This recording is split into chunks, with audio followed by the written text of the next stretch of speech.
Está comenzando Radio Contexto, un programa semanal de Carlos Buburrón y Héctor Guillén.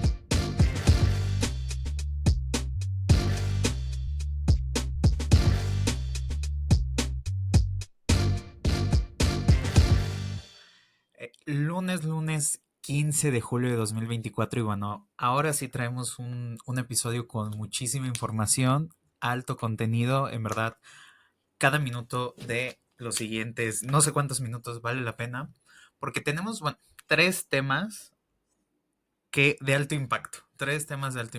El primero de ellos, pues, este atentado durante un meeting de Trump, una entrevista espectacular con Elisa Lanís para hablar acerca de los medios de comunicación en México. Y también vamos a hablar en el contexto un poco acerca de esta polémica alrededor de Paulita Suárez. Pero antes de comenzar, saludo, como siempre, a Héctor. ¿Cómo andas? Muy bien, amiga, muchas gracias por presentarme. Eh, para las personas que me están viendo, no estoy en cautiverio, no estoy secuestrado. Es domingo y vengo de Milán porque fui al concierto de la Taylor Swift y al parecer esa mujer te drena la energía porque de verdad estoy muy cansado, pero Te chupa la energía. aquí andamos presentando el episodio 9 de Radio Contexto. Sí, efectivamente, mucha información desde lo que sucedió en Pensilvania, en Estados Unidos, con la situación de Donald Trump, que ha generado distintas reacciones desde distintas trincheras políticas, ha sido utilizado por muchos personajes públicos, sobre todo de la ultraderecha en México, y vamos a ver cómo se desarrolla en los próximos días, pero desde luego tenemos información del evento en sí, por lo que no hay que irnos a más que empezar con el contexto de la semana. Vámonos. Vamos. El contexto de la semana.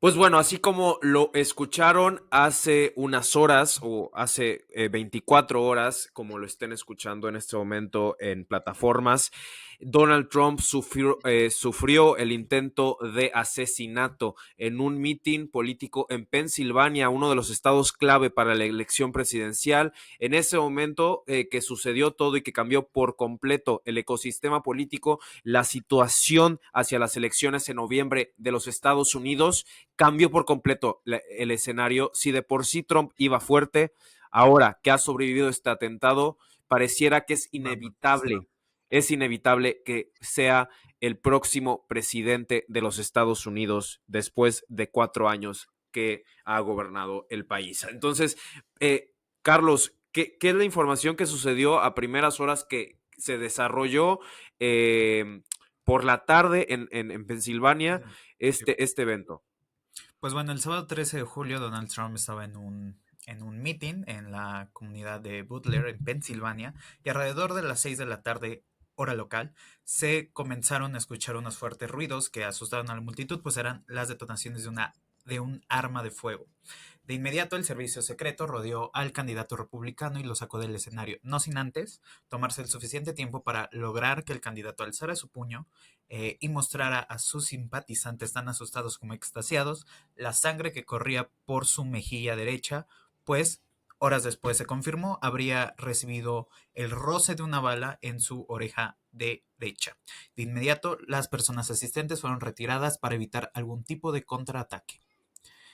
Eh, Sí, o sea, de hecho, unos cuantos minutos después de este atentado, salió un comunicado de parte de la campaña de Donald Trump informando que el candidato se encontraba bien después de ser retirado del escenario. Y es que la escena fue un poco de cine. O sea, sí. pareciera que incluso muchas personas lo interpretaron como un montaje, porque evidentemente la manera en la que se interpreta de bote pronto en el video es cómo se ve a Donald Trump volteando hacia unas láminas que, por cierto, estaban explicando el paso de migrantes en la Ujú. frontera de Estados Unidos, cómo han aumentado durante los últimos años. Y en ese momento, cuando se voltea, es cuando las balas comienzan a dirigirse hacia él. Y por un acto divino, si es que la gente que escucha este programa cree en Dios, se salva el presidente de recibir una bala en la frente, sino que roza o sea, pero de La oreja verdad, derecha. roza en la oreja derecha, generándole esta escena dramática donde incluso las personas que se encuentran atrás, que esto es como muy típico de los Estados Unidos en las campañas presidenciales, cómo se colocan en gradas a las personas atrás, este atril con personas atrás en muchos eventos políticos en Estados Unidos y en otros lugares del mundo. Y las personas que estaban atrás estaban muy confundidas. O sea, incluso Sí, escuchaban los balazos, pero como que no sabían si eran balazos, no entendían, se ponen pecho tierra. ¿qué ocurría? Lamentablemente se registra la muerte de uno de los asistentes al evento, 2 heridos de gravedad y desde luego otro herido, que el de menor gravedad fue el candidato presidencial Donald Trump. Es una imagen que las personas que pueden verla en redes sociales es, yo creo que la imagen del año, si no Sí. incluso de la década. Va a ser definitivamente parte de la historia de la política, haya sido, como dijo el presidente López Obrador, No, porque, ese es de Felipe Calderón. Haya sido como haya sido, pero, es de Felipe Calderón. no, pero el tuit de López Obrador, el último tuit que Ya, hizo. ya, ya. Sí, sí, sí, sí, sí. Sí, sí, sí, sí. Sí, sí, sí, Perdón. pero no sé si Disculpa, decía, sí. no, pero no sé si decía haya sido como haya sido, ¿no? Algo así decía. Sí, algo así. Ujú. Sí, El punto es que las teorías referentes, o sea, la investigación del FBI, como siempre, está apuntando a lo que vendría siendo una situación deplorable y que debería de ser condenada por todos los estadounidenses, pero es el síntoma de lo que se ha discutido durante las últimas 2 décadas en ese maldito país, que es la situación de la aportación de las armas. O sea, no legislan desde Columbine, se siguen viviendo tiroteos de personas que están simplemente tratando de irrumpir en el espacio público en distintas ciudades de Estados Unidos, y pareciera que es otro caso similar. No es un atentado terrorista, no es una intervención política, es un sujeto que posiblemente actuó de manera independiente, pero desde luego no es algo que podemos confirmar ni negar, sino que es lo que apuntan las primeras informaciones reveladas por medios de comunicación en los Estados Unidos, Carlos. sí, y desde los primeros minutos de que había ocurrido eso, apenas acaban de pasar 20 minutos del atentado, cuando por ejemplo el hijo de Donald Trump tuiteó esta foto de la que ya hablabas y puso nunca dejará de luchar para salvar a América. Al mismo tiempo, otras figuras se comenzaron a sumar a la condena, a lo que había ocurrido, empezando por Elon Musk, le siguió Mike Johnson, presidente de la Cámara de Representantes, Obama, Bernie Sanders, Nancy Pelosi y ya después líderes internacionales como Justin Trudeau, Milley, Macron, Sánchez, Zelensky, Netanyahu, AMLO, bueno, hasta Maduro y Díaz-Canel condenaron los hechos.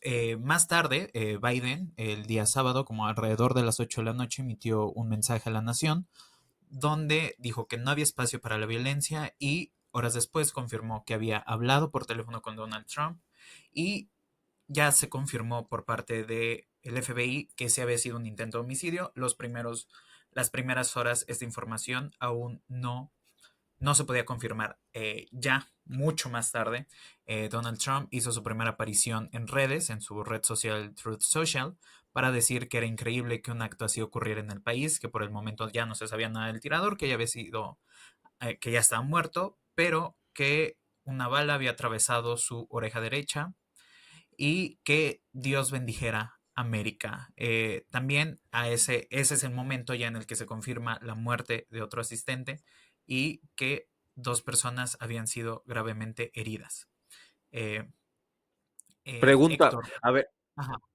pregunta que cómo es posible que sucediera eso en Estados Unidos, viendo absolutamente la situación que ha defendido a la NRA, que ha defendido la política de armas, la estúpida política de armas, y pareciera que este sujeto que fue víctima de un intento de asesinato no entiende la situación crítica en la que se está enfrentando de inestabilidad política después del 6 de enero, donde se infiltraron al Capitolio sus simpatizantes.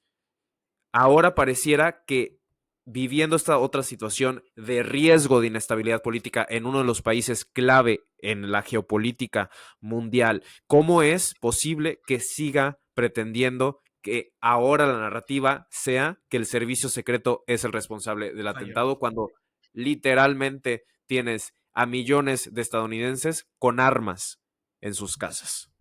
Sí, y creo que también es muy importante decir que en las primeras horas se señaló mucho esta narrativa acerca de que había sido el servicio secreto el que había fallado porque se había negado a dar protección especial complementaria durante este evento, cosa que ya ha sido desmentida. También creo que destaca que Melania Trump sí dijo en un tuit que agradecía a las personas integrantes del servicio secreto que habían protegido con su vida la vida de su esposo. Y también otro tipo de narrativas que se están manejando y que creo que es muy clara en esta declaración que hace el portavoz del gobierno de Putin, Dmitry Peskov, que dice que no cree que este hecho haya sido planeado por el gobierno de Estados Unidos, pero que sin duda es responsable de crear una atmósfera propicia para que existiera este ataque. Entonces creo que estas son las principales narrativas que se están manejando, más allá de ahondar en los hechos en sí. Creo que va a ser muy interesante qué repercusiones va a tener en la campaña, porque este hecho marca de aquí hasta noviembre, que son las elecciones, y ha tenido, como ya mencionabas al inicio, una reacción bastante intensa por parte de los grupos más conservadores en esta ventaja que ya tenía Trump, y creo que también tocará ver cuál es la reacción por parte de los demócratas acerca de un posible incremento de esta brecha de ventaja, pero también de cómo van a trabajar las campañas legislativas para que, si bien Trump sea presidente, no tenga la mayoría en la Cámara de Representantes y en el Senado. Entonces tocarán meses muy, muy interesantes de la campaña. Héctor, no sé cuál sea tu reflexión para concluir con ese primer bloque. Bueno, antes de cerrar con la reflexión, vamos a cerrar incluso con el perfil que mucha gente le interesa saber, el perfil de Perfecto. la persona identificada como atacante en este hecho. Distintos medios lo llamaron, se confirmó por el FBI que se trataba de Thomas Matthew Crooks. Esta persona, por distintos medios como la BBC, fue identificado como una persona registrada en el Partido Republicano y en noviembre hubieran sido sus primeras elecciones. Otra de las cosas como datos, trabajaba en una cocina, en una casa de retiro cerca de su casa, estaba registrado como republicano, como ya lo mencioné, tenía una camiseta de un canal de YouTube, que por cierto me metí a verlo, se llama Demolition Ranch, sobre armas y máquinas de demolición. Y desde luego utilizó una arma, en este caso comprada por su padre en los últimos 6 meses. Pero regresando a Demolition Ranch, o sea, yo me metí al canal de YouTube y es que es la cultura americana de las armas. O sea, no es que se trate de algo político, es simplemente un canal de armas. Y el último video, hace 9 días, trataba de un poco de ser controversial este canal, porque las nuevas políticas de YouTube trataban de censurar el contenido de este canal y que este video, que fue el último que subieron, no le iba a gustar a YouTube y sus nuevas políticas de censura. Entonces, bueno, a nadie ha comentado en el último video sobre el atacante, solo se leen comentarios de personas apoyando la cultura de las armas en este país. Ahora sí que quedará como observadores, ¿no? Desde el extranjero, ¿qué va a suceder con este país? Pareciera que las cosas van a ponerse más difíciles, ahí va mi reflexión. Eh, la situación es inoperable, es muy difícil de interpretar porque las cosas van cambiando minuto a minuto, pero las cosas van cambiando minuto a minuto por la simple situación en la que se vio envuelta este país durante las últimas décadas. O sea, no podemos Sí. ignorar la situación que incluso ha afectado a México directamente con la guerra contra el narcotráfico y con la guerra entre el narcotráfico, con el traspaso de armas desde Estados Unidos a México y que ha costado miles y miles de vidas y de desapariciones. Así que Pues veremos. yo creo que les explotó en la cara, ¿no? ¿Cuál es tu reflexión para cerrar? Creo que veremos, creo que la discusión no se va a centrar en el control de armas y mucho menos porque se trata de Trump y sus simpatizantes, creo que se va a desviar acerca de los fracasos en seguridad de Biden. Creo que esa va a terminar siendo la narrativa que va a predominar y por supuesto alimentar diversas teorías de conspiración desde que este fue un hecho prefabricado hasta que fue el propio Biden el que lo mandó a hacer como ya se ha manejado. Pero pues seguiremos aquí dándole cobertura a las elecciones de Estados Unidos que se llevarán el próximo noviembre y por ahora nos vamos a el contexto necesario sobre los medios de comunicación en México con una increíble entrevista con Elisa Lanis. Vámonos para allá.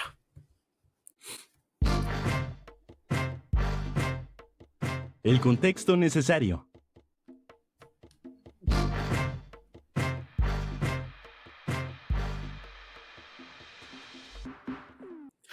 Y el contexto necesario de esta semana es muy especial porque es una entrevista que tenemos planeada ya con varios días de antelación y estamos muy emocionados por estar recibiendo a una periodista muy distinguida en la televisión mexicana y también en los medios multiplataforma.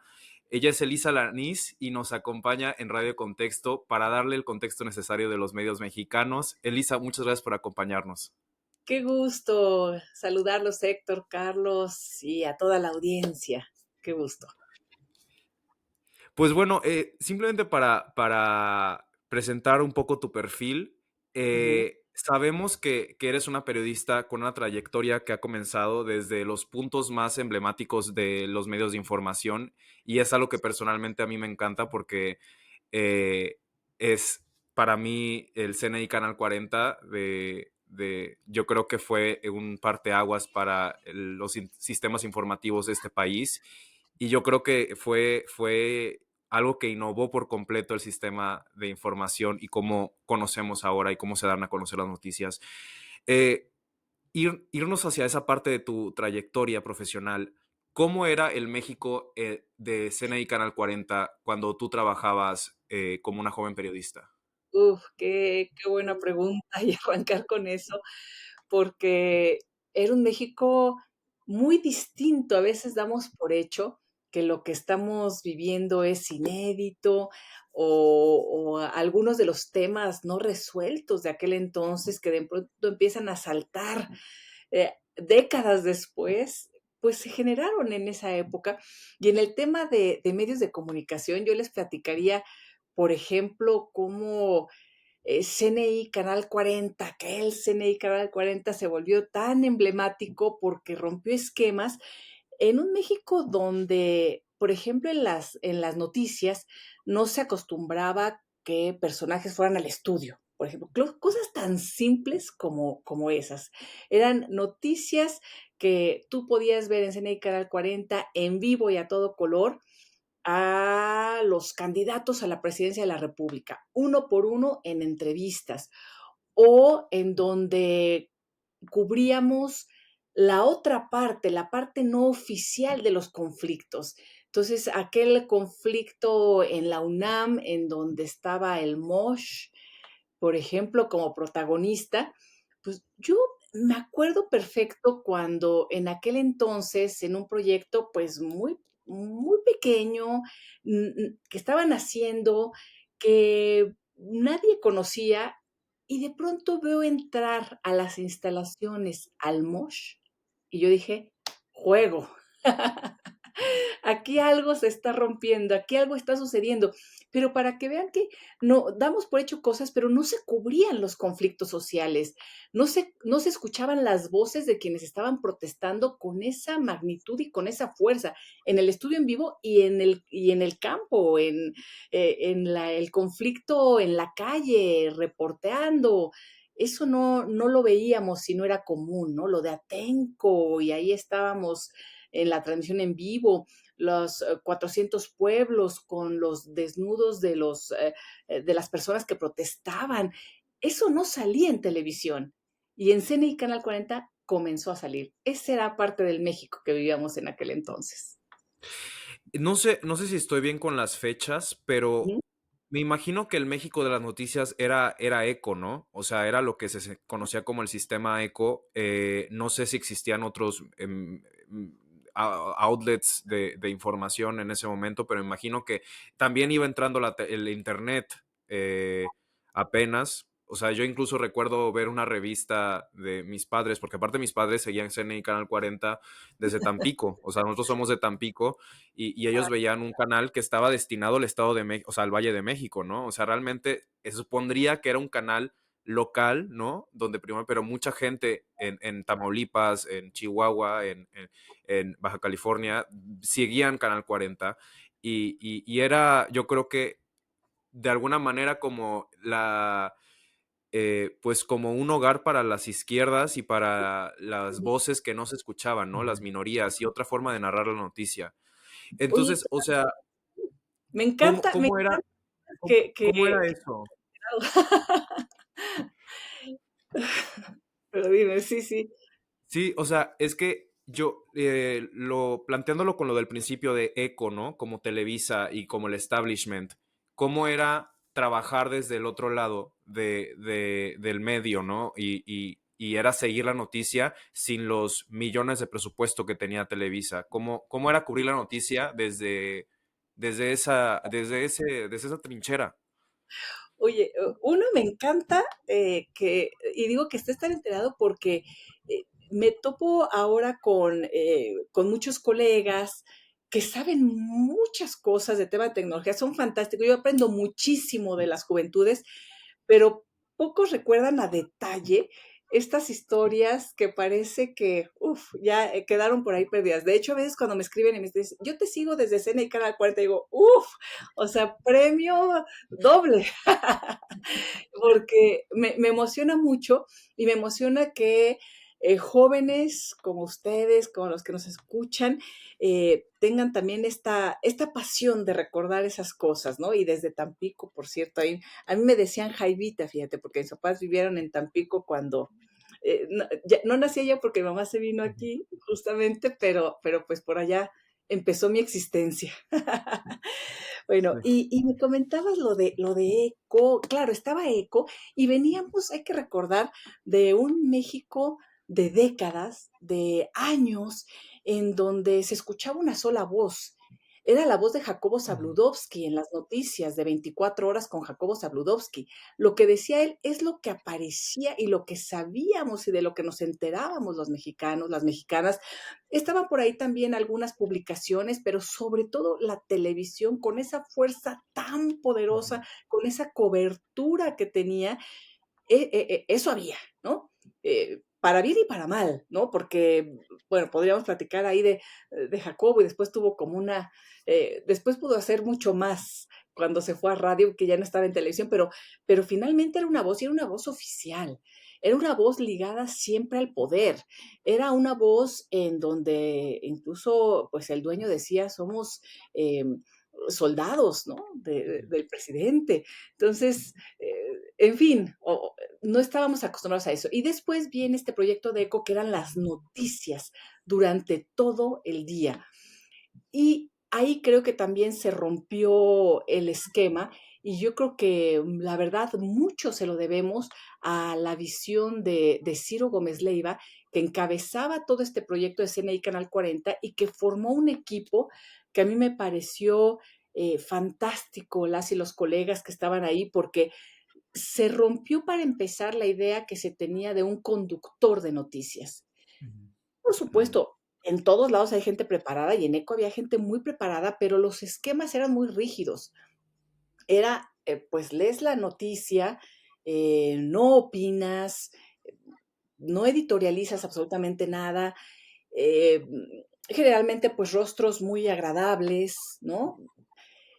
Pero en CNI yo recuerdo cuando vi a Denise Merker con ese perfil de una persona preparada, académica, que se había desempeñado también en la academia antes que nada, o a Pilar Álvarez Lazo, que ya, pues no sé si la gente la recuerde o como yo la recuerdo, una mujer también preparadísima, con un porte, las dos, no sé, a mí me impresionaba mucho, veía yo ahí sus ojos inmensos en pantalla que la llenaban y por supuesto con sus opiniones y con la forma de crear, eran también parte de la creación de los contenidos. Entonces, eso a mí me encantó. Y, y hay un hito en la historia de los medios de comunicación en México, sin duda, y en especial de esta labor que se realizaba pues un poco al margen de lo que ocurría en los medios predominantes, en el medio predominante, y fue pues algunos casos que se revelan. Particularmente pensamos en el caso de, del padre Maciel y Ujú. eventualmente la llegada del chiquihuitazo, ¿no? ¿Cómo se viven estos dos grandes hitos para los medios de comunicación en México? ¿Cómo los vives? Sí, fíjense que primero lo del caso Marcial Maciel fue unos años antes de que arrancara el noticiario de CNI Canal 40 Ujú. con Ciro y Denise. Y todo el equipo que además fueron, se fue armando colegas fantásticos, la verdad, pero fue un poco antes, fue el previo, digamos, de las noticias, pero ya se estaba formando este grupo en uno de los programas que salía cada semana Ujú. y que ahí se empezaban a tocar temas muy importantes. Era como empezar la semana con una fuerza tremenda.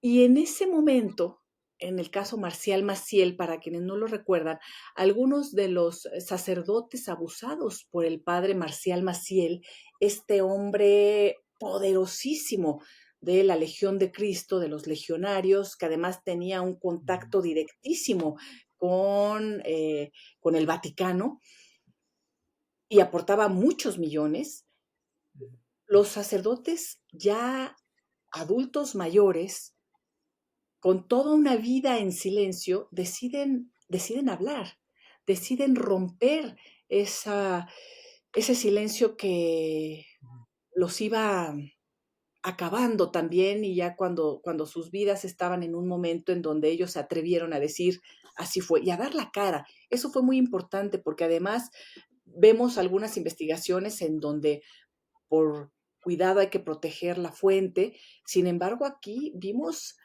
al padre Barba denunciar los abusos y narrarlos, y fue tremendo. Previo a que saliera el programa, yo en aquel entonces, que todavía no se, les digo, todavía no estaba el proyecto del noticiario como tal, yo participaba en una producción externa que se transmitía desde CNI Canal 40, así en estas frecuencias UHF, no sé, ya saben que no cualquiera lo grababa a ver, tenía yo un programa de cine, porque a mí siempre me encantó el cine, la música, en fin, y nos patrocinaba Bimbo en aquel entonces.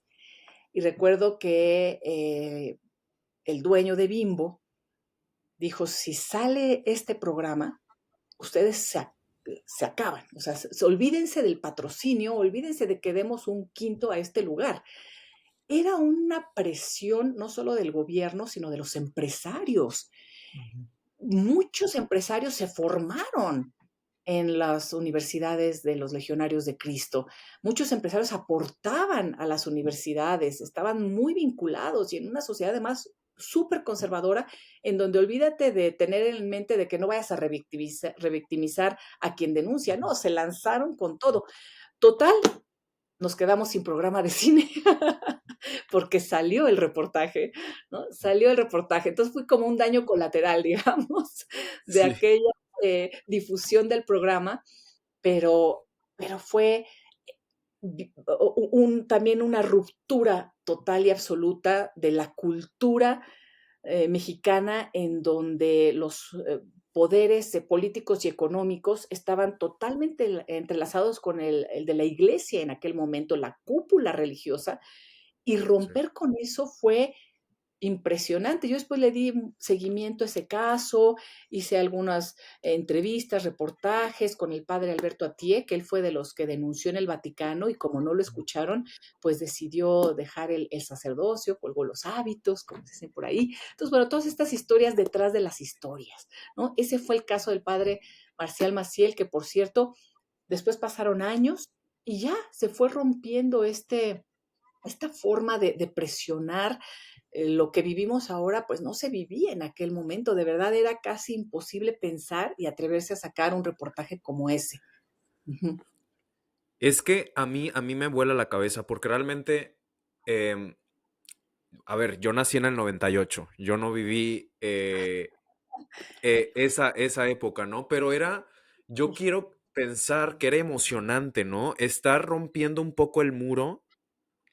O Total. sea, estar en una época donde tienes un espacio, unas herramientas para estar rompiendo un muro que está tan gigante y tan imposible, y nadie da un peso por periodismo alternativo, emergente, con propuesta. Pero qué propuesta, ¿no? Porque la propuesta era el periodismo de investigación, de denuncia, perfiles académicos, como lo mencionas, y aparte talento completamente nuevo con una manera distinta de reclutamiento a la que se conocía en Televisa, que muchos ya conocemos, ¿no? Que había como este tipo de compadrazgos, conocidos, hijos de tal. Y Canal 40 era como este frente, ¿no? O sea, y a mí me parece muy interesante que el país, no todo el país, pero sí cierto estrato de la población conocía el Canal 40 por esto, ¿no? Por ser el que rompía esta hegemonía de la información y que era definitivamente un referente para todas las personas, yo creo, una generación que pues compraba otros medios, ¿no? Yo imagino que incluso si pudieras hacer un estudio de marketing en esa época, seguramente la audiencia de CNI Canal 40 leía Proceso, leía La Jornada, o sea, eran como un grupo de medios y que ahora ya está en una, o sea, ahorita el ecosistema es totalmente distinto, ¿no? Pero Sí, ahí iremos en un momento. Eh, Avanzando hacia los 2000, eh, Carlos ya lo menciona, el chiquihuitazo, ¿no? Que es este golpe a CNI Canal 40. Se sabe que existe un litigio, dos poderes, un juicio también muy mediático, ¿no? Incluso Ciro Gómez Leiva lo narraba como algo que era parte de la noticia. O sea, como que incluso era muy curioso porque eran dos medios peleándose que informaban y estaban siendo noticia, ¿no? O sea, ver a Gómez Montt en la entrada de la antena en el Chiquihuite, o sea, todo eso que son videos de archivo que yo de chiquito los veía, este, o sea, yo veía, por ejemplo, cuando salen con una pancarta o con una lona en la entrada, Denise Merker y algunos de los trabajadores, o sea, creo que yo creo, uno de los eventos que, si bien no está tan en el colectivo mexicano, en la mente, creo que en los que se informan, sí lo recuerdan muy bien a la perfección. ¿Cómo fue esta guerra ¿Tú cómo lo viviste? Porque no sé si en ese momento estabas en CNI Canal 40 aún sí, o sí. lo veías externamente. Sí, sí, sí, sí, sí. Yo estaba en CNI Canal 40. em, Esta pasión que nos inyectó a muchos y muchas reporteras, CNI Canal 40 y lo que nos formó, lo que tú decías, o sea, lo vivíamos con una, si de por sí el periodismo es apasionante, imagínate cuando tienes la libertad, el ingenio de decir, tienes una página en blanco en donde puedes escribir tú lo que quieras, ¿no? Eh, para hacer periodismo. Fue una experiencia para mí que me formó de principio a fin, ¿no? Ahí yo puedo decir que fue como el cimiento a mi pasión periodística y de reportera. Entonces, a pesar de los problemas que existían, que tiene que ver ahorita con lo del chiquihuite, estábamos ahí con la camiseta bien puesta. Llevaban semanas sin pagarnos, porque no había dinero. Hace un momento comentaba lo del tema del dinero. Pues sí, hacíamos las cosas con 3 pesos, con 3 cámaras que nos repartíamos entre todos y tenías que sacarle jugo y traer esas imágenes que a lo mejor habían dejado de cubrir otras cosas, pero que sabías que valía la pena que te hubieran prestado esa cámara para hacer algo, ¿no? Ese era un poco el sentimiento que siempre teníamos y cuando vivimos esta situación, aunque por supuesto teníamos estas condiciones tan precarias, y te digo, muchos de nosotros dejamos de recibir ya nuestro sueldo, estábamos ahí presentes y diciendo, no estás solo. Yo me acuerdo cuando era un doble piso, las instalaciones en el Canal 40, en el piso 40 del World Trade Center. Era una cosa fantástica, ¿no? Entonces, cuando vi pasar en la parte de arriba a Javier Moreno Valle, todos estábamos en la redacción abajo y todos gritando, no estás solo, no estás solo. Era aquí, o sea, nos mandamos a hacer nuestras, tengo mi camiseta así de CNI Canal 40, y nos fuimos a marchar al Chiquihuite, porque lo que sucedió es que en este pleito que tenían Salinas Pliego y Moreno Valle, nosotros estábamos en medio, pero tenían esta pugna legal de quién se quedaba con el canal, porque Ricardo Salinas Pliego había aportado dinero para comprar cámaras, se asociaron. Y después Javier Moreno Valle rompió con esa sociedad de manera unilateral. Eso nunca se lo perdonó Salinas Pliego a Javier Moreno Valle. Yo diría que una entrevista en particular que le dio a Ciro Gómez Leiva, en donde sale en CNI, y Ciro está entrevistando a Javier sobre este conflicto, y Ciro le dice, ¿te equivocaste de socio, Javier? Me equivoqué de socio, Ciro. Yo creo que eso no se lo perdona. Bueno, yo me imagino, eso ya es interpretación mía ya más literaria que periodística, porque digo, me parece que eso no se lo perdonó Salinas Pliego, ¿no? Decir, oye, yo te di dinero, yo también habían aportado ahí una parte importante para que se comprara equipo porque se unieron en esta sociedad que era Azteca 40, porque CNI no la estaba haciendo sola, ¿no? Económicamente, financieramente. Entonces, rompen y empieza este pleito legal, que creo que se sigue hasta la fecha, o no resuelto, y de manera unilateral, Salinas Pliego decide tomar la antena del Cerro del Chiquihuite, con el aval, por supuesto, de aquel entonces presidente Fox, en donde yo creo que también Fox no perdonó una transmisión que hicimos sobre las protestas de Atenco, en donde va un señor en caballo, y recuerdo perfecto esa imagen, pero son los contenidos que sacábamos en aquel entonces. Imagínense ustedes que nunca se hablaba mal del presidente ¿no? O de algún funcionario, alto funcionario, y nosotros pasamos ese reportaje en donde entran a caballo los de Atenco por lo del aeropuerto, que no querían que se construyera ahí, y le dijo, mira, estas sí son botas de hombre, pinche Fox, o algo así. O no sé, no recuerdo No cuál son fue. de maricón, no son ¿Eh? de maricón. O Son sea de que no son, sí, ajá. horrible, ¿no? Sí. Yo digo, o sea, bueno, horrible ahora, a lo mejor en el contexto puede sonar distinto, pero cuando dijo eso, también dije, eso no se lo va a perdonar Fox. Entonces, era la época de Fox en la presidencia, Salinas Pliego, yo imagino que envalentonado dijo, bueno, un poco como es él, tomemos, y tomaron un comando armado, llegó al Cerro del Chiquihuite, tomó la antena, y así se formó el ADN 40 que conocemos hoy en día. Sí.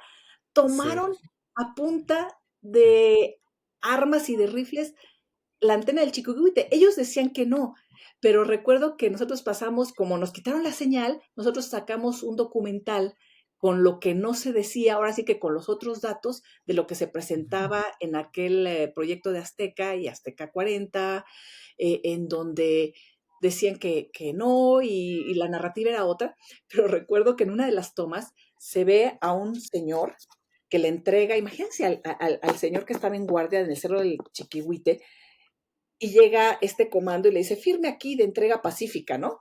Entonces, según ellos, se entregó de manera pacífica y firmaron, pero en la escena se veía la parte de atrás del pasamontañas. O sea, nada más se había levantado el pasamontañas y se veía aquí los dos hoyos del pasamontañas del comando armado que llegó a asaltar el Chiquihuite para quedarse con la antena de parte de Salinas Pliego. Y entonces fuimos a marchar, repartíamos volantes, y aquella escena en donde Gómez Montt representaba a CNI Canal 40, a Javier Moreno Valle, junto con Javier Cortina, e incluso el senador, se me fue ahorita su nombre, alto directivo de Azteca, también ahora su hijo es legislador y han estado en las candidaturas. El alto funcionario de TV Azteca llegó al Cerro del Chiquihuite, ahí estaba Javier Cortina y lo agarró de las greñas, el alto funcionario de Azteca, al abogado Javier Cortina, así todo chiquito, ¿no? Tremendas historias, ¿no? Pero bueno, finalmente se quedó TV Azteca o el Grupo Salinas con aquel CNI Canal 40. Sí. Y desde entonces los medios han cambiado muchísimo y tú también has ido cambiando junto con los Sí. medios. Has pasado por CDP Noticias, en esas videocolumnas de las cuales platicamos Héctor y yo, que nos encantaban cuando éramos adolescentes, por el Sí. Universal TV, ahora en Milenio. ¿Cómo ha sido la evolución de los medios de Sí. comunicación en estos últimos años, ¿no? O sea, por ejemplo, dos de las figuras más emblemáticas de CNI, Canal 40, Denise Merkel y Ciro Gómez Leiva encabezaron dos de los noticieros más vistos eh, del país. ¿Cómo lo ves? ¿Cómo han sido estos cambios? Y también pensando en esta nueva entrada de medios digitales al Ujú. ecosistema de la comunicación en México. ¿Cómo han sido estos años, ¿no? Y, De ese inicio a ahora. Perdón, Héctor. y también en Efecto Noticias, que te encargaste, Ujú. tuviste la estafeta en Efecto en Efecto TV. Sí, sí, sí, sí. Fíjate que, bueno, pues seguimos cada quien nuestro rumbo, ¿no? Porque se deshizo aquel proyecto. La verdad es que muchos, pues nos quedamos, nos arrancaron, ¿no? Nos arrancaron de CNI Canal 40. Yo lo vería así porque hasta la fecha, pues somos un equipo, aunque hemos estado en distintos lugares. Yo así lo veo. Julie García, por ejemplo, Ujú. reportera de CNI Canal 40, Julie que descubrió el montaje televisivo de García Luna. Ella fue la que se dio cuenta y dijo, oye, está muy raro cómo hicieron esta detención de Florence Cassés y de Israel Vallarta. Fue Julie García Sí. quien descubrió y fue la primera en señalar con pruebas a Genaro García Luna en este país cuando era el superpolicía, ¿no? Eso ya fue después con Denise Merker en Punto de Partida, en el programa de Denise Merker, no sé Ujú. si era todavía Punto de Partida, creo que sí. Sí. Julie, por ejemplo, bueno, los amigos de colegas de Milenio, en donde Ciro forma este proyecto televisivo de todo el día de Milenio Televisión, Ujú. y muchos de los colegas se van con él y todavía algunos seguimos por allá. Yo en ese momento no me fui con ellos porque estaba en PCTV, en televisión por cable, y después estuve en Efecto. Pero bueno, la verdad es que hemos estado siempre como muy, muy cerca. Yo en algún momento escribí una columna que decía, Salinas Pliego no venció a CNI Canal 40, porque fue justo el momento en el que Denise Merker estaba al frente de Televisa, Ciro al frente de Milenio, o Ciro al frente de Imagen, perdón, creo que era ese momento, y Carlos Puig al frente de Milenio, cuando se dieron esos Sí, cambios. Entonces, Sí. los tres que se formaron ahí en CNI Canal 40 estaban ocupando los tres espacios o de los tres espacios más importantes, ¿no? Nada más faltaba TV Azteca, ¿no? Pero ahí estaban, entonces dije, no, no lo venció, porque se formaron ahí mucha gente que era desconocida. La propia, bueno, Ciro, Denise Merker, Carlos Puig, Denise Dresser era de las que participaron en este programa semanal del que hablábamos al principio. Eh, bueno, la verdad es que un equipo que sale de ahí, que grandes figuras empiezan a tomar como su rumbo, y nosotros que éramos, pues, las reporteras y los reporteros, era como Ciro, Denise y un gran elenco, ¿no? Éramos el gran elenco. Entonces, pues ahí nos fuimos también adaptando y estaba Yuli, por ejemplo, les platicaba esta historia, pero por poner un ejemplo de la calidad de reporteros, de reporteras, de colegas periodistas que formó CNI Canal 40. Y después, pues bueno, seguimos nuestro rumbo. Y yo recuerdo en Efecto TV, cuando me hablan y me dicen, oye, Elisa, yo llegué así por azares del destino, siempre he llegado así por azares del destino sin buscarlo mucho, la verdad. Yo me iba a ir, estaba aplicando para una beca, la beca Fulbright, para hacer un estudio sobre medios públicos en Estados Unidos.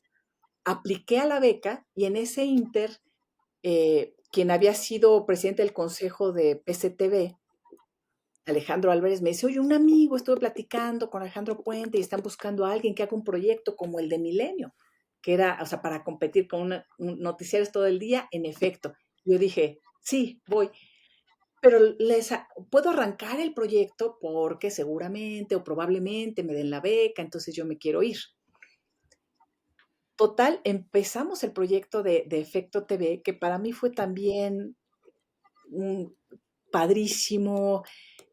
Formamos un equipo con colegas desde CNI Canal 40 y y yo digo nuevos talentos, si lo vemos en ese sentido, porque reporteros increíbles, Nayeli Roldán, ¿no? Por ejemplo, que ahora está en el político, Sí.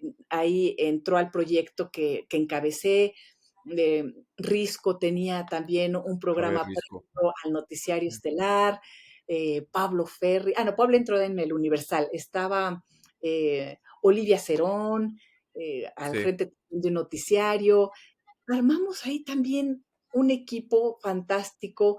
Paola Olivares, Pau, queridísima amiga, que hace unos reportajes fantásticos. Entonces era muy emocionante. Y nada más les platico la entrada de Efecto Noticias del primer día, porque armamos todo el proyecto, se tardó algunos meses.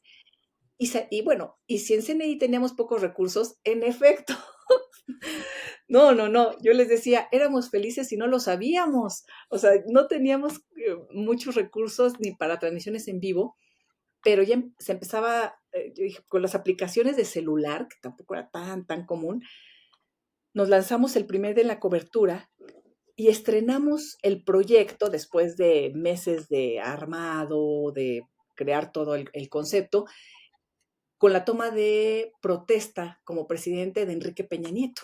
Ujú. Entonces, en aquel momento, y lo digo porque tiene que ver con estas raíces de CNI Canal 40, yo recuerdo que yo arranqué la programación en la conducción, pero después me iba a ir detrás de cámaras a la cabina para estar coordinando todo. Entonces, arrancamos y una de las colegas estaba en la cobertura con los gases lacrimógenos. Yo dije, ¿qué es esto? O sea, ya sabes, la adrenalina periodística del momento. Empezamos a hacer la cobertura, pudimos tener imágenes así con nuestras aplicaciones, nuestros celulares, se nos iba la señal, pero no importa, ahí estábamos. Y después me fui a la cabina y yo estaba viendo cómo llegaban imágenes de distintos lugares. Ya estaba Enrique Peña Nieto dando su discurso como presidente con la banda presidencial. Entonces todas las cadenas de televisión estaban con ese discurso. Y en eso yo veo, y estaban los gases lacrimógenos, eh, la, las protestas afuera de Bellas Artes, imágenes impresionantes. Y yo dije, nadie la tiene. Dije, vámonos a doble caja, metan las dos imágenes. Y todos, oye, Elisa, pero el presidente está tomando pues el discurso. Metan las dos. Y yo dije, pues aquí nace o muere Efecto, ¿no? Porque de eso se trata. Yo dije, a ver qué pasa. Estaba yo ahí, metimos la doble caja, se veía el discurso de Peña y después también las protestas, y en eso recibo la llamada de, pues, el dueño, de Alejandro. Me suena el celular y dije, pues ya, ¿no? Yo estaba aquí, Elisa, ¿qué estás haciendo? Y yo, pues está así la cosa afuera. Y fue, padrísimo, fantástico, todos me están hablando, no sé qué. Estaba feliz el dueño. Y también dije, juego. Así surgió también Efecto. Es que eso es lo maravilloso de hacer, me imagino, o sea, digo, no trabajo en eso, pero me imagino que lo maravilloso de eso es romper con lo que se espera, ¿no? De un medio de comunicación a la hora de informar. Porque a la hora de informar, por ejemplo, existen otros medios muy consolidados, un canal de noticias muy consolidado como Foro, pero pareciera que a veces es muy homogéneo, ¿no? Incluso tú también estuviste en Foro TV, ahora que lo recuerdo. Este, pero que incluso está el chiste, ¿no? Como de Foro TV, los baches, ¿no? Que hay en la Ciudad de México. Como que de repente hay algo en Insurgentes, y sí, lo entendemos, es un canal, el canal de televisión abierta de la Ciudad de México, y pues, la gente que está en otros estados entiende eso, pero pareciera que solo pasan las cosas en Ciudad de México y se vuelve un poco monótono, ¿no? Entonces, ese tipo de eventos, como lo que mencionas en efecto, o como lo que fue Milenio en el 2008, con también en lo de la Luz y Fuerza del Centro, Sí. yo creo que es cuando realmente interesa ver medios de comunicación y cuando la gente toma referente a los medios de comunicación. Ujú.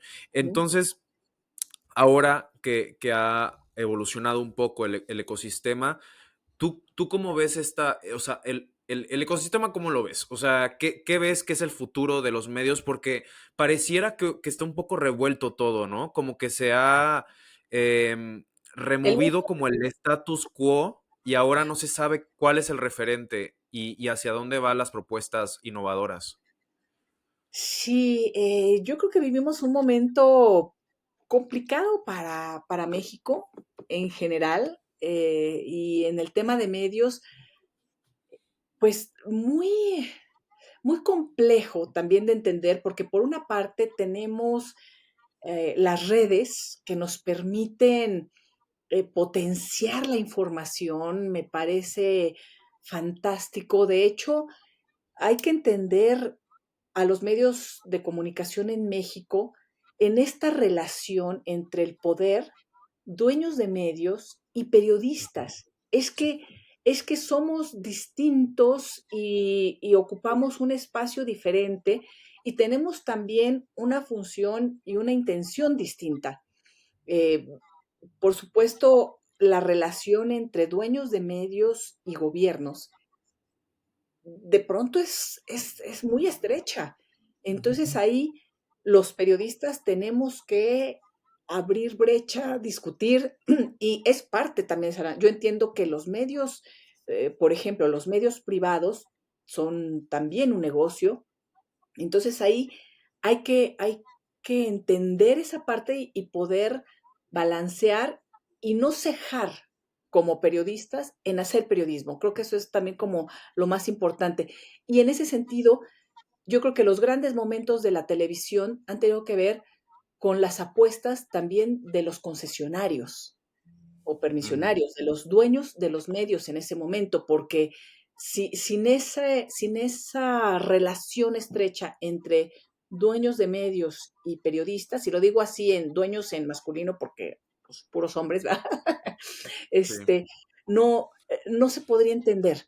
Entonces, creo que hay que entender a esta relación del poder político y económico tan estrecho y nosotros como periodistas tenemos que estar en la parte social y no olvidar eso, porque, porque lo político y económico absorbe, succiona, se entrelaza. Entonces nosotros desde lo social tenemos que estar siempre presentes. Creo que eso es parte de lo que tendremos que entender y cómo la red permitió que ahí se empezaran a detonar las grandes investigaciones periodísticas que no se podían hacer en los grandes medios.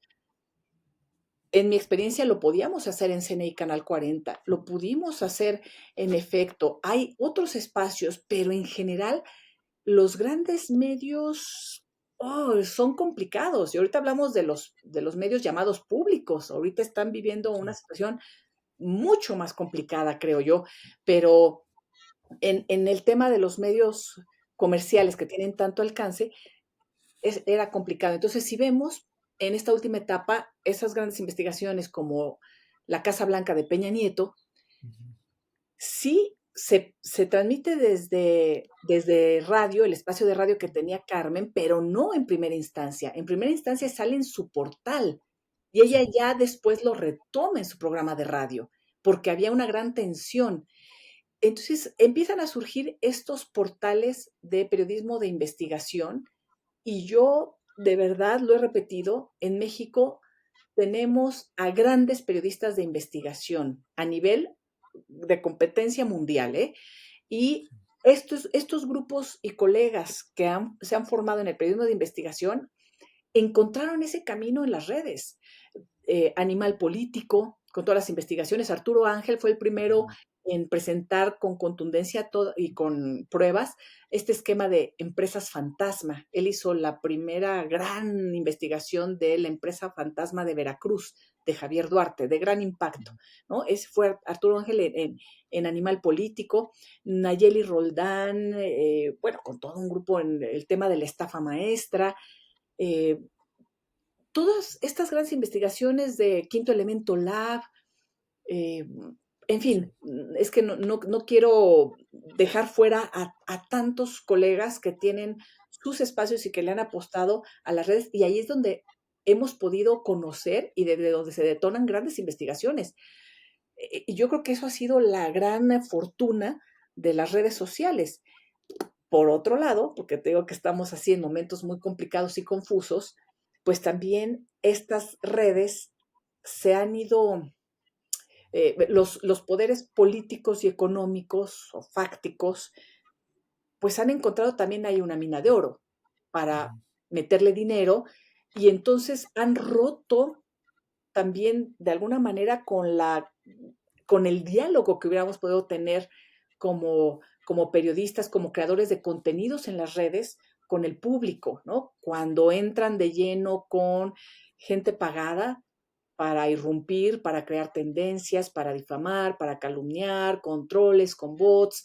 Entonces, toda esta desinformación que empieza a surgir, creo yo, a partir de estos grandes poderes que tienen los recursos para irrumpir de esa manera. Entonces hay que tener mucho cuidado porque en el periodismo, pues hay que contrastar, hay que verificar, y si nos equivocamos hay que corregir y hay que decirlo, ¿no?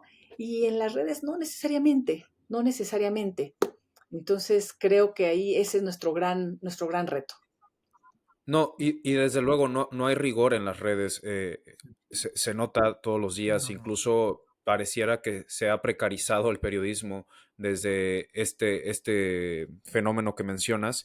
Pero a lo que quisiera también reflexionar y que tú me pudieras decir, porque tú sí has estado dentro de, o sea, estás dentro de este mundo, es en este caso el problema, o sea, a mí me gustaría pensar que se necesitan reclutar empresarios que sean un poco más como de la onda del capitalismo consciente, ¿no? De invertir. O sea, no querer algo a cambio, al poner un peso, querer 70 centavos de regreso, ¿no? O sea, porque yo veo canales de noticias en España, en Chile, en Argentina. Bueno, en Argentina no tanto, pero por ejemplo Brasil tiene una CNN padrísima, ¿no? O sea, tienen canales de noticias Ujú. súper completos, con buenas transmisiones, calidad de transmisión impecable, con estudios en 3 ciudades del país. O sea, pareciera que México está completamente desconectado por eso mismo que mencionas, ¿no? Que el empresario de los medios de comunicación en México quiere algo siempre. O sea, Sí, y no lo ve por un poco más al crear algo de valor. No sé si sí, sea el caso. y creo que hay un tema muy, muy fuerte en México en esta relación de los empresarios con los políticos, y es que muchos o la gran mayoría de los concesionarios no únicamente tienen un medio de comunicación concesionado, sino tienen muchas otras concesiones que les da el gobierno. Y de ahí que son además fortunas. Las concesiones gubernamentales son, digo, vemos que los grandes desvíos de recursos en el pasado y en el presente, por supuesto, tiene que ver con todas estas corruptelas que se dan desde los gobiernos, porque son presupuestos multimillonarios. Entonces, me parece que esta relación que se tiene de no voy a sacar algo o no voy a hacerlo enojar o no quiero salir en la mañanera porque entonces nos va a afectar o nos van a quitar tal o cual negocio. Tienen otros negocios que no son los medios de comunicación.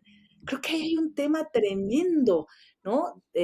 Porque un medio de comunicación no es vender cualquier producto. Un medio de comunicación, en los medios de comunicación se entrelazan los derechos y las libertades, el derecho a la información, la libertad de expresión, la libertad de prensa, eh, la democracia misma. Entonces, por naturaleza, tendría que ser un tema aparte, no es tener la concesión del balastro para un tren, o no es tener la concesión, ¿no? de repartir medicinas. Es que estamos hablando de otra cosa y nos tenemos que enfrentar a eso. Por eso, cuando hay buen periodismo en los espacios de medios tradicionales o en redes, en todos estos proyectos colectivos, la verdad es que son esfuerzos que yo valoro y aplaudo y que tienen que ver también incluso con los propios directivos y con los dueños o concesionarios que le apuestan a eso, ¿no? Porque no es fácil, no es fácil. eh, y me parece que ese es un grave problema. Y en los medios públicos así entre comillas, ¿no? Porque justamente yo estuve estudiando en posgrado el tema de los medios, que por cierto me dieron mi beca Fulbright cuando les dije que me iba a ir, que yo nada más les arrancaba el proyecto y me iba. Me dieron la beca y en eso me dijo el dueño que se me quedaba como directora general, porque yo era la directora de noticias y me ofrecieron la dirección general en este equipo fantástico y decliné a la beca. Entonces ya no me fui, iba a ser parte del estudio de medios públicos, pero bueno, después también en otro posgrado que realicé, eh, mi tema de investigación fueron los medios públicos y cómo se estructuran, y estructuralmente no están dados para que sean públicos de la sociedad, no públicos de gubernamentales, ¿no? Entonces, me parece que ahí también tenemos un problema y yo he trabajado en medios públicos, en medios privados y realmente hay colegas a los que admiro, hay gente a la que respeto muchísimo y con quienes hemos caminado contracorriente, pero, pero estoy viendo que no hay avance en esta distinción y que estructuralmente realmente pudieran ser medios independientes, Mm, autónomos. Siempre dependen económicamente y no solo eso, sino las direcciones los ponen los gobiernos en turno, los gobiernos locales o el presidente, ¿no? Y creo que tocas un tema bien importante ya para ir cerrando, Mm, y es acerca de quiénes controlan los medios y dónde se controlan. Creo que es un tema que ya ha salido un poco a colación acerca de que la mayoría de las cadenas y las fuentes de noticias están en Ciudad de México. Hay esfuerzos muy interesantes en el país para generar espacios, ¿no? O sea, por ejemplo, durante los años más álgidos de la guerra contra el narco, el trabajo periodístico que se hizo en algunas ciudades del país, del norte principalmente, pues fue fundamental para que la noticia no estuviera centralizada en la Ciudad de México, porque la noticia estaba ocurriendo en otros lados, pero también se ignoraba por esa parte de estar aquí en Ciudad de México. En ese sentido, sí. parte del futuro de los medios de comunicación eh, también está atravesado por la posibilidad de contar con espacios noticiosos fuera de Ciudad de México y que se genere información y se genere periodismo de investigación con valor como el que ya mencionabas en otros contextos. ¿Cómo ves ese futuro de una posible descentralización de la información y de los espacios para informar en México? Yo lo empiezo a ver mucho también en las redes. Ahora las Ok. redes van marcando pauta muy importante para lo que vemos en los medios tradicionales. O sea, ahí empieza también Ujú. eh, una vuelta en ese sentido, ¿no? Los grandes contenidos los estamos viendo en las redes y vemos que los medios tradicionales comienzan a retomar esos contenidos o comenzamos a retomar esos contenidos. Ujú.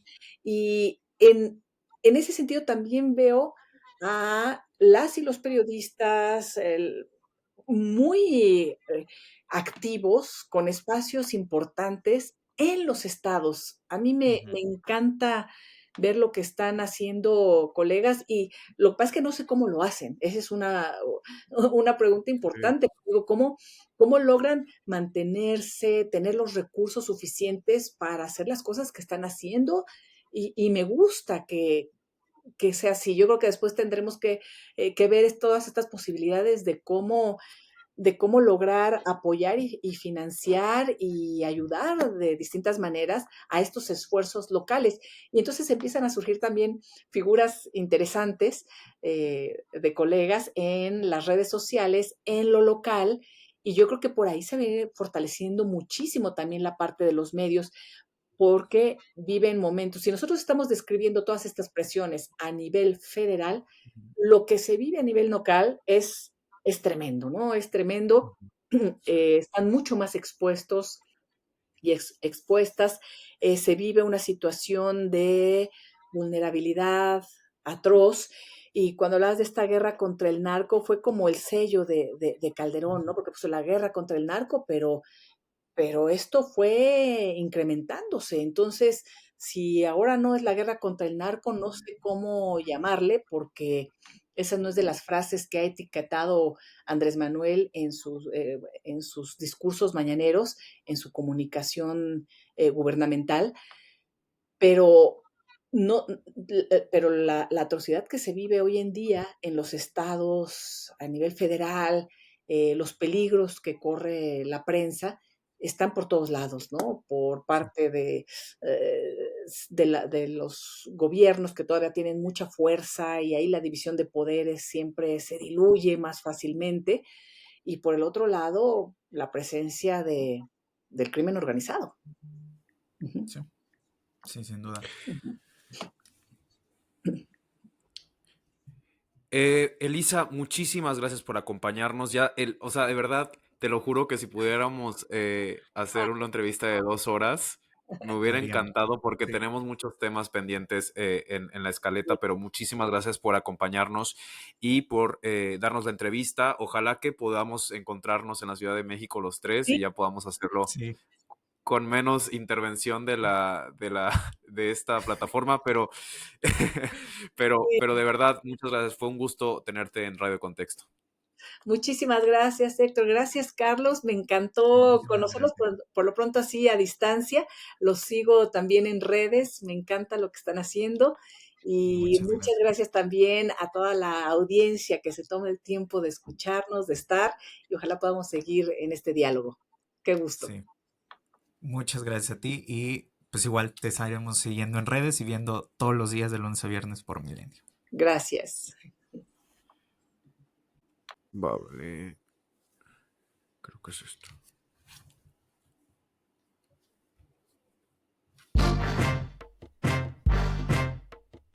Ya está listo el Contexté.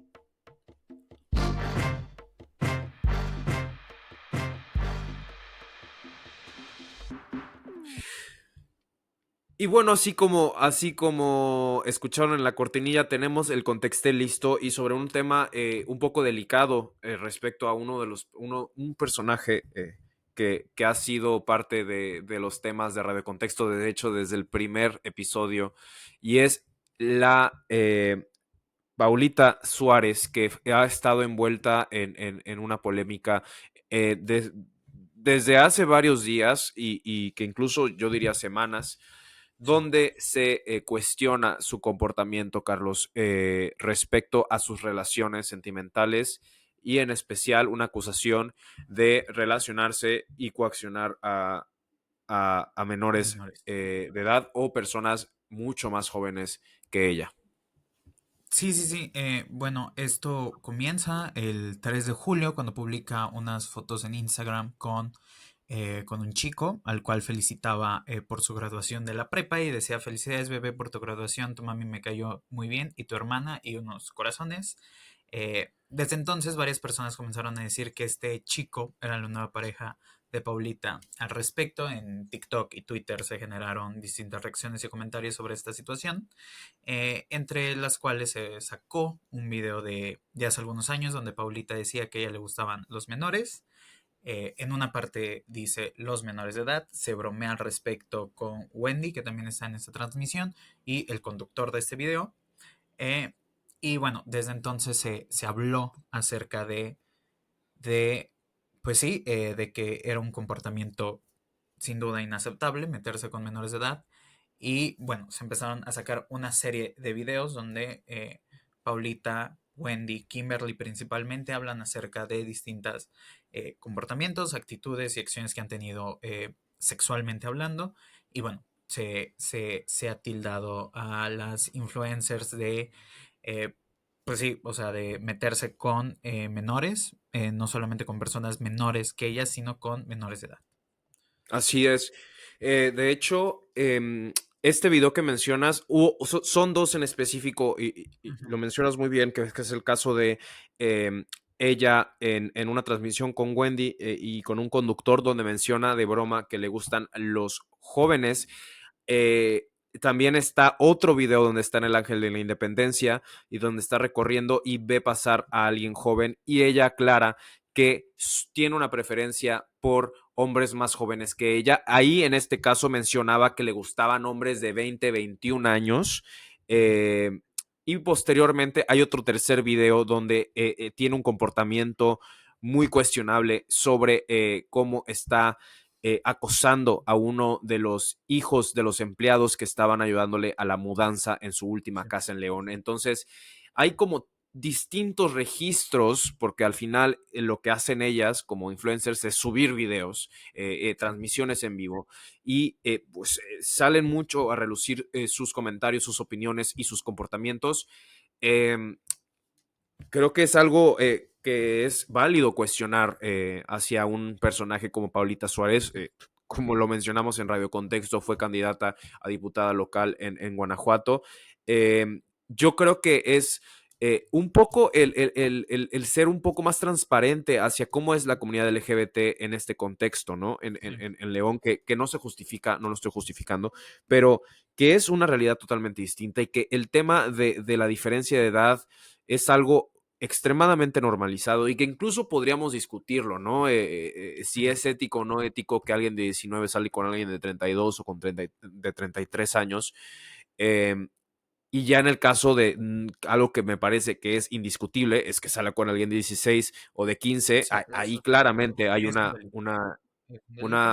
sí, Pero legalmente, lo ¿no? reconoce. El jueves, Paulita hizo un live donde dijo que, bueno, que se sentía muy deprimida y muy mal por los comentarios que había estado recibiendo y que no quería ya tocar ese tema porque era muy fuerte, pero que sí reconocía que como alguien que ya era más grande respecto a, o sea, más grande y más madura respecto a esos videos que se estaban sacando mucho en distintos medios, en Ujú. distintas redes sociales, que ella reconocía que había dicho tonterías por publicidad, por llamar la atención, por quedar bien o generar contenido y que pues sí merecía, o sea, necesitaba pedir una disculpa por eso a su público porque definitivamente era inaceptable, especialmente hacer bromas con estar con menores de edad, que negaba en todo momento haberlo hecho y que también decía que se estaban sacando de contexto distintos videos de hace 3 a 5 años donde ella hablaba de su etapa como trabajadora sexual, hablaba de distintas peticiones o distintas prácticas que había tenido con clientes Ujú. y que personas como Jorge Carvajal y Gustavo Adolfo Infante estaban utilizando estos videos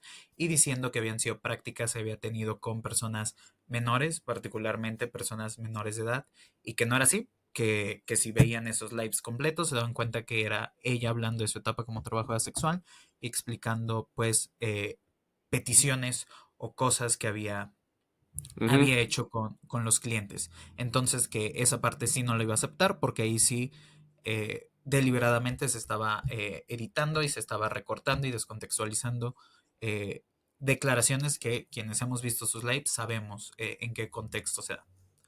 Claro, claro. Y que al final es natural que al ser figuras públicas esté bajo el escrutinio de estos seguidores, ¿no? Y que yo lo había visto desde hace mucho tiempo y que incluso no solo ella, muchas otras integrantes del grupo de las perdidas y de las colgadas, que está también Evelyn, por ejemplo. Evelyn, eh, la mamita Hernández, que es un personaje ya que tiene su tienda y todo, yo recuerdo en una transmisión cómo estaba acosando sexualmente a uno de los amigos de Wendy. O sea que creo que existen distintos eventos, ¿no? Sí. Donde se puede cuestionar, ¿no? E incluso no, lo que me estoy mencionando no es denuncia ni nada, sino que son interpretaciones de los seguidores y que se dan en contextos distintos a los que estamos nosotros, por ejemplo, pero que no justifica este tipo, porque ahora Paola y Wendy y Kimberly tienen el poder, ¿no? Tienen incluso el poder para defenderse y eso está bien. Eh, pero también tienen el poder para manipular hacia su favor lo que hagan o no hagan. Entonces, yo pienso que hay que ser lo más imparciales posibles, no caer en una cacería de brujas en este caso, pero desde luego ser, no irnos hacia la tangente, o sea, llamar las cosas Ahora por su nombre. reconocerlo, sí. Sí, sí, sí. Re- Perdón. eh, no, no, no, eh, Hay un comunicado que lanza el sábado Paulita Suárez con la firma de una abogada en Instagram y dice que no va a emprender acciones legales por daño moral contra personas como ya había mencionado, Jorge Carvajal y Gustavo Adolfo Infante, o sea, contra las personas que deliberadamente sí estaban sacando de contexto los videos que hablaban de otro tipo de situaciones, Ujú. pero que muchos de esos comentarios se han emitido como actos de discriminación por ser una mujer trans y que hay un abuso de la libertad de expresión al emitir opiniones y alterar los hechos. Y creo que ahí es donde sí hay que, o yo sí me gustaría distinguir como dos partes y creo que Paulita lo dice, no lo dice tal vez también, pero, pero es que al ser figuras públicas todas las personas tienen el derecho de alguna manera a opinar de sus vidas porque ellas están haciendo públicas sus vidas, pero que lo que no se vale o lo que no es justo es que se altere esa parte de realidad que han decidido compartir para hacerlas quedar o poner situaciones que no ocurrieron y que cuando ya analizas videos completos, lives completos, te das cuenta que pues sí se está hablando de otra situación. En este caso me refiero específicamente, y Paulita también se refiere, a sus vivencias como trabajadora sexual, donde explícitamente estaba hablando de adultos, señores que llegaban a solicitar su servicio y pedían, hacían ciertas peticiones y que ahora se sacan y se dicen que son situaciones que vivió Paulita con menores. Creo que ahí sí estamos hablando de dos Es cosas distintas, injusto. pero sin duda es necesario hablar de esto y también cuestionar mucho y ya lo mencionabas muy bien, Héctor, la normalización acerca de relaciones sentimentales, pero también relaciones sexuales entre personas con edades muy distintas. Evidentemente, cada contexto es particular, cada situación y cada historia tiene sus grados de violencia, si es que la hubo o no, o de consentimiento y demás. Pero sí es sin duda una discusión que no se tiene y que creo que valdría la pena tenerla, no diciendo que solamente ocurre en la comunidad de la diversidad sexual y de género, ocurre también entre personas heterosexuales. Ahora sí que cuántos famosos no conocemos que solamente tienen novias de 20 años, de 22, Claro, y no se cuestiona con la misma no. firmeza que esta situación.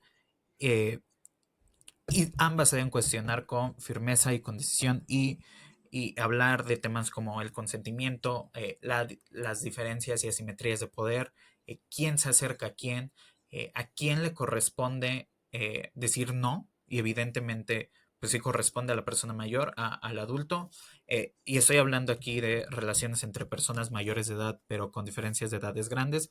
Cuando metemos aquí a personas menores de edad, definitivamente siempre es un delito y siempre es una responsabilidad de la persona más grande en esa relación. Sí. Entonces, sí, creo que esas son discusiones que se deberían tener. No sé cuál es tu perspectiva, Héctor. No, yo creo que es eso que mencionas, darle la justa dimensión a este tipo de acciones sin titubeos y sin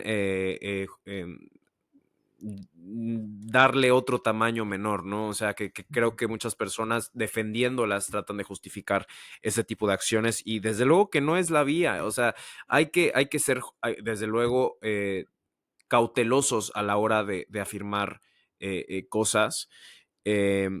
Pero los videos también son muy determinantes, ¿no? Claro. A la hora de mencionar esto, ¿no? O sea, entonces habrá que ver cómo se desarrolla. Ojalá que esto sea un llamado de atención para todas ellas y que sean un poco más cautelosas también a la hora de transmitir en vivo, porque se pueden malinterpretar muchos de los temas. Hay muchas que amamos y que adoramos y seguimos, pero que desde luego tienen que entender que todo se observa y se interpreta y tiene consecuencias. Sí, sí, sí. Y también esta otra parte de eh, en el momento en el que decides abrir una parte de tu vida y platicarla en un micrófono, en un live, en una red social, pues sí, de alguna manera le das la autorización a las personas de que opinen al respecto y también con esto es, aún ellas en el supuesto de que tuvieran algún tipo de relación con personas menores, no menores de edad, pero sí menores a ellas, y no lo hicieran público, también sigue siendo cuestionable, ¿no? O sea, el hecho de que no seas una figura pública y tengas Claro. ese tipo de relaciones, eso no lo hace menos cuestionable, ¿no? Simplemente al ser figura pública abres la posibilidad a que ese sea un tema de discusión como es en este caso. Y con esto cerramos el episodio 9, el 1x9 de Radio Contexto. Muchas gracias por acompañarnos y escucharnos. Nos vemos el próximo lunes. Salimos a las 7 de la mañana, horario del centro del país. Ahora, ¿a qué hora? A las 8 en Cancún y a las 6 en Tijuana. Así que mira, para que vean que sí me acordé. Y estén atentos a nuestras redes sociales, @Radio Contexto en Instagram y en TikTok y @Tenemos Contexto en Twitter X. Así que, Carlos, nos vemos la próxima semana. Nos vemos. Muchas gracias por escucharnos y comenten qué opinan de los 3 fuertes temas que se hablaron hoy en este podcast. Nos vemos.